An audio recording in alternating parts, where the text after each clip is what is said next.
Alright, let's take a detour today back to Modern. So, as some of you know, what I have is a collection of obsolete Modern decks. Things that used to put up results but don't anymore. At least not in the form I have them. The deck I'm going to show you today is still played, but not in the same structure that I have it. It's interesting, and I probably could change it to that, but I don't want to, because the idea is I have these old Modern decks from roughly 2017, 2022, somewhere around there. Sometimes I say 2018, sometimes I say 2019, it doesn't matter. And the only one I really maintain to current standards is Merfolk, even though I don't have Deshaun's Tidebinder from Merfolk right now. So that is not on par with what the metagame has. The reason I have these is so if I go to Austrasian especially, and my buddies out there if the other two lads don't want to play, or something has happened, they can't show up, then it's nice to have a 1v1 format structured where it's balanced. So some decks will be better than others in a certain matchup, but overall the decks all play well against each other.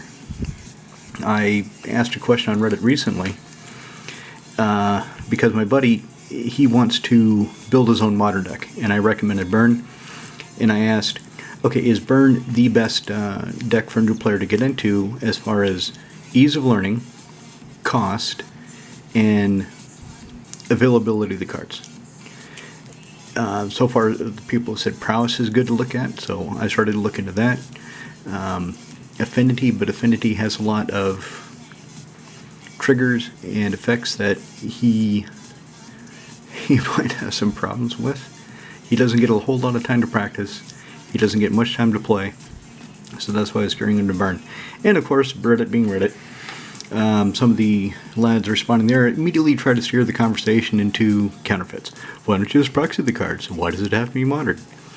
Well, if we're just going to proxy the cards, then I wouldn't be asking the question, would I? Because we wouldn't care how cheap it was. We're just going to proxy them. So, can you lads stay on topic? Reddit, of course. So anyway, let's get to, the deck is called Soul Sisters. And it has 2, 4, 6, 8, 10, 12, 14, 16, 20, 21, 20 basic planes. So my mana base doesn't hurt me, meaning this deck is a better matchup against Burn, because I'm not lightning bolting myself by fetching for a shock land on turn 1. It has 2 Ghost Quarters, which sometimes does bite me in the ass when I need triple white early in the game. Most of the decks that this plays against, Ghost Quarter doesn't matter. Where Ghost Quarter really shines is against General Domain, because he has no basic lands. If you Ghost Quarter one of his lands, it's just gone, and he's like, oh, that sucks. So 2 Ghost Quarters, and then Idyllic Range. To be honest, I'm not even really sure why I have this. It's pretty. It's a foil version. It is a plains. I can randomly put a plus and plus encounter on a creature, but it's only one creature and only one counter. So sometimes I wonder why I have it in there, and when I figure it out, I'll let you know. So the main deck. The main deck, Soul Sisters. So these cards are the namesake of the deck. I have 3 Souls Attendant.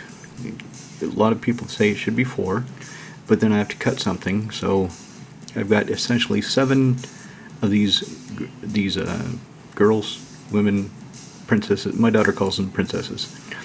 So I've got 7 of these princesses. 1 for a 1/1. They're all human clerics. Whenever another creature enters the battlefield, gain 1 life. Yeah, don't just do it, because otherwise you're not playing the deck properly. So I've got 3 Souls Attendants. I've got 4 Soul Wardens. And of course the wording is a little bit different, but essentially the same. I've got 4 Sarah Ascendant. God damn it, my audio codecs. So I've got a problem where sometimes I'll be playing music and it'll randomly go to static like that. And then if I switch it from speakers back to any other output, and then back to speakers, it clears it. I don't know what's going on.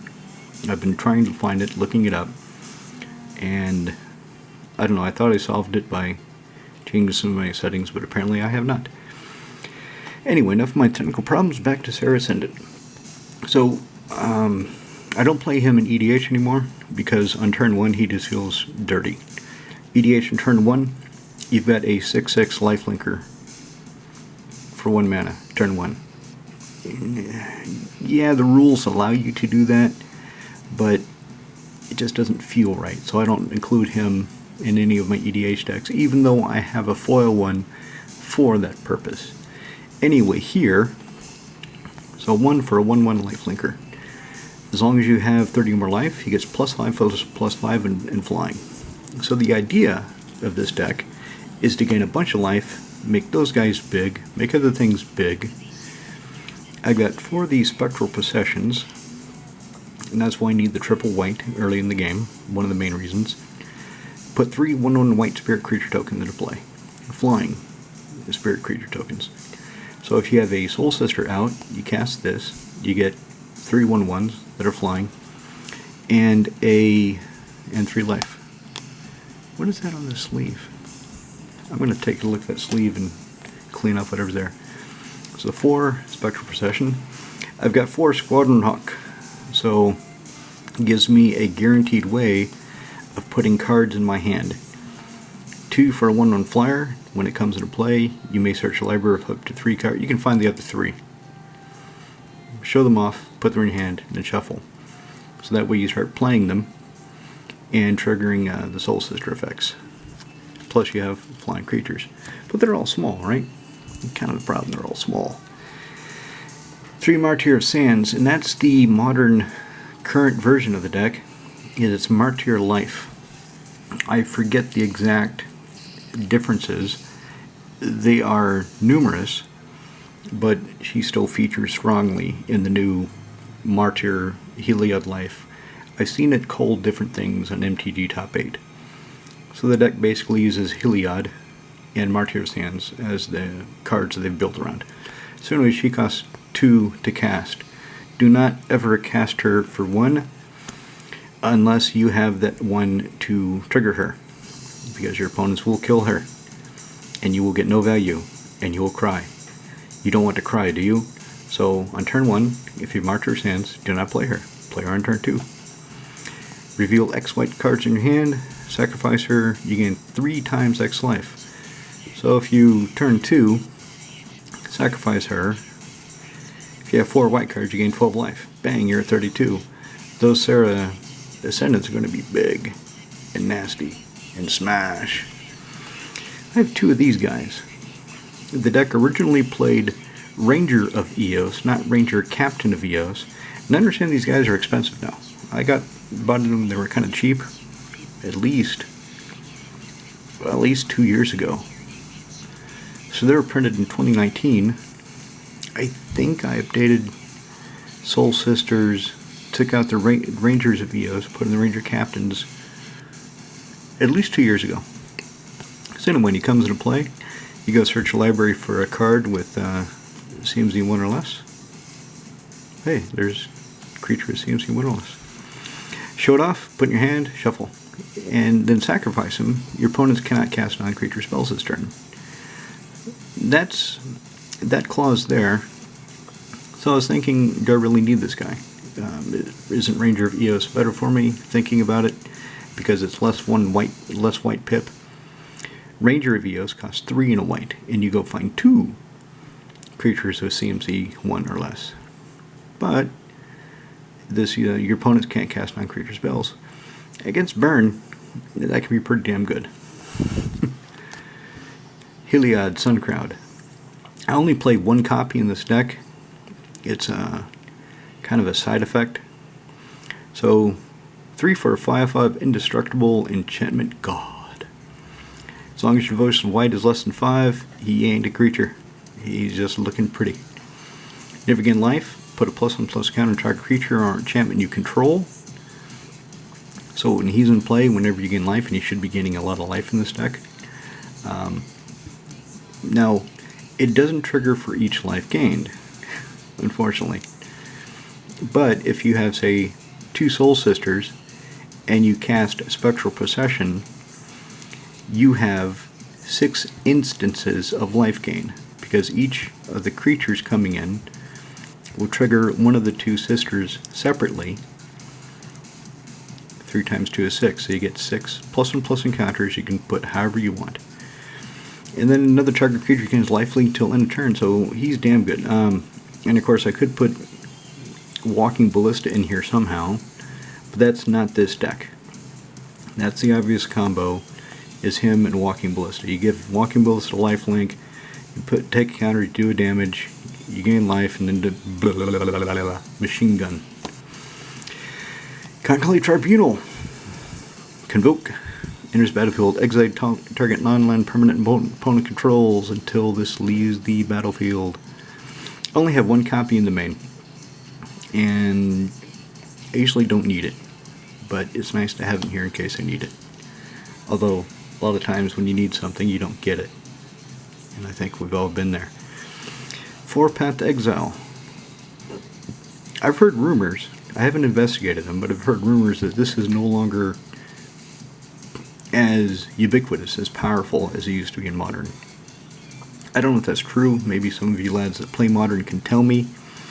But anyway, I'm still running it, because when I was playing Modern, when I was building these decks, Path to Exile was the go-to removal spell for white, bar none. So exile target creature. The controller may search your library for basic land card, put in play tapped, then shuffle. Of course, against general domain, if you exile a creature, he just goes, oh, this sucks, because he's got no basic lands. Now, the deck is supposed to have, the original version had 4 Honor the Pure. When she came out, I replaced Honor the Pure with 4 Righteous Valkyrie. Even though I have to jump through an extra hoop, I have to be at 27 life in order for my creatures to get to +2/+2. So for 3, I get a 2/4 flying angel. Whenever another angel or cleric comes into play under my control, I gain life equal to the creature's toughness. The Soul Sisters are clerics. The next card behind Righteous Valkyrie is a cleric. The other Righteous Valkyries are angels, so it can stack up. It can stack up pretty good. And as long as you have at least 27 life, creatures you control get +2/+2. So, Honor the Pure is guaranteed. Put it in play, your white creatures get +1/+1. Bang, done, end of story. But it does nothing else. She says, you've got to jump through an extra hoop, but I'm a flying creature that can beat people for you. Okay, I'll take the risk and run Righteous Valkyrie. So that's why she's in here. And then again, in the original version of the deck, this was a Jani's Pridemate. He does the exact same things as a Johnny's Pridemate, plus some extra. So Johnny's Pridemate was 1 colorless and a white for a 2/2 kitty cat something. And the kitty cat something said whenever you gain life, he gets a +1/+ encounter. Well, Voice of the Blessed is a cleric, so he's good at the Valkyrie. He's double white instead of the 1 colorless, so if I've got a Ghost Quarter and a Plains, I'm kind of waiting on the next land to cast it at him. He's still a 2/2, but as long as he has 4 or more +1/+ encounters, he has Flying and Vigilance. And as long as he has 10 or more, he's also indestructible. So he is better than a Johnny's Pridemate. So I've got 4 Voice of the Blessed. That is the main deck of Soul Sisters. Let me show you what I have for the sideboard. Now, remind you, the sideboard is not going to be entirely what you expect, because I don't have to worry about Rakdos Scam. I don't have to worry about Amulet Titan, Tron, any of that bullshit, because I don't have those decks. I might build them at some point, but I would build them to the standards of the obsolete decks, so they don't completely wipe out the current suite of decks I have, which would be a tricky balancing act because they were so overpowered in the meta even a few years ago. So anyway, I have 2 Sunring Growth in the sideboard. Blow up an artifact or enchantment, then populate. So essentially the only tokens I have are those Spectral Procession tokens, so that's the only one I would get. This is kind of in here against Troll Worship. It also blows up Sign of Draco against General Domain. It blows up Ether Vial against Merfolk. It does a lot of things, but it's not needed in game 1. Or if it is, then I lose and I go to sideboard. Containment Priest. I forget why I have her in here. Oh yeah, she's good against my I have 2 Ether Vial decks. I have Death and Taxes and Merfolk. So if they go to vial in a creature, I can flash in the Containment Priest, and that creature is exiled. So a little bit of trick. And I've got 3 copies of her in the sideboard. This, I should have more copies, but I had trouble finding foil ones, and it's just so beautiful in foil. I do not like this card flat, because the foil, some foils are so beautiful compared to the flat versions that I don't want the flat version at all, because the foil just adds so much. From when they were doing proper foiling, from the sets where they weren't just slapping a layer of reflective plastic on it and calling it good and sending it out to us. Here's your shit, eat it. Thank you, Wizards of the Coast. May we have some more. Fuck. So anyway, I'd like to get more of these, but I couldn't find them at the time, and then I forgot about them. But I remember again, so maybe I'll look for them. Celestial Flare. Target player sacrifice an attacking or blocking creature. This doesn't really have a set purpose in the deck. This is here because the sideboard has to be 15 cards, and I needed something that was relevant, something that would add to the deck. It could be Auric Champion, and Auric Champion would go well, but I already have 7 of those effects at 1 mana. Adding more at 2 mana didn't sound like I'm really getting myself ahead. So what decks would this be good against? Troll Worship. Troll Worship, because all the creatures have hexproof except some of the mana. Actually, all the creatures have hexproof, all of them, except for Noble Hierarch. And they're not attacking with the Hierarchs, except maybe turn 2, but that's it. After that, no, she ain't attacking nobody. So if I get attacked with a big, scary, hexproof bastard, I can Celestial Flare and... yeah, why don't you sacrifice one of those? Okay, so in the main I had one of these, in the sideboard I have one of these. So if I need to double up on the effects, it's available. Oh, triple up. I forgot I had 2 in the sideboard. Oh, wow. Maybe I was actually planning ahead for once. Dawn of Hope. This was in the main for a while. But the problem, as I saw it, is whenever I play the deck, because it goes so fast and everything is such low CMC, I wasn't using that ability. I wasn't bothering to pay 2 to draw a card, because I was wanting to cast more creatures and beat people down. Same with Mentor the Meek. I had Mentor the Meek in the deck for a while and eventually took them out. But maybe it's time to rethink that. So anyway, I've got 1 Dawn of Hope in the sideboard in case I want to see if it works again. And then if I'm playing against something that keeps killing my creatures, I have Return to the Ranks. So 2 Convoke. Return X target creature card to CMC 2 or less from graveyard to the battlefield. Sorcery speed, but still. So if I spend 4, I like to put 2 Martyr's Hands back into play. Remember, they go directly into play. Squadron Hawk, Voice of the Blessed. Most of the creatures in the deck can be pulled back into play by Return to the Ranks. And then I have these 3 Stony Silence to round out the sideboard. So this is mainly against the Ether Vial decks. What else do I have with a lot of artifacts? Not much. Absent Evolution really doesn't have any. Burn doesn't really have any. General Domain has Draco, but he doesn't have any activated abilities. Some of my decks have random equipment, so maybe I don't need these at all. Maybe stopping Ether Vials isn't worth the slot. Oh yeah, actually against Merfolk it also stops Smuggler's Copter.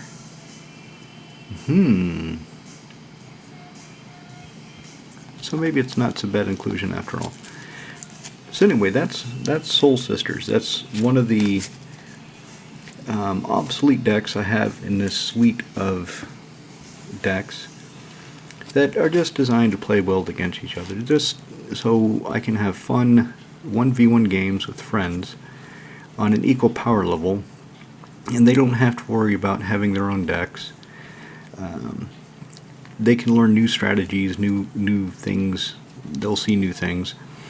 For example, my friend on Alamotes, playing my Burn deck, he got a Grim Lavamancer. I'm still playing Grim Lavamancers in my Burrow Burn. That's how old it is. He got a Grim Lavamancer in play, and being an EDH player, he's like, okay, what do I do with this? Exile cards from graveyard and shock me. But I don't want exile cards from my graveyard. Oh yeah, well in Modern you don't care. In Modern you just do that. Oh, okay. And he won that game.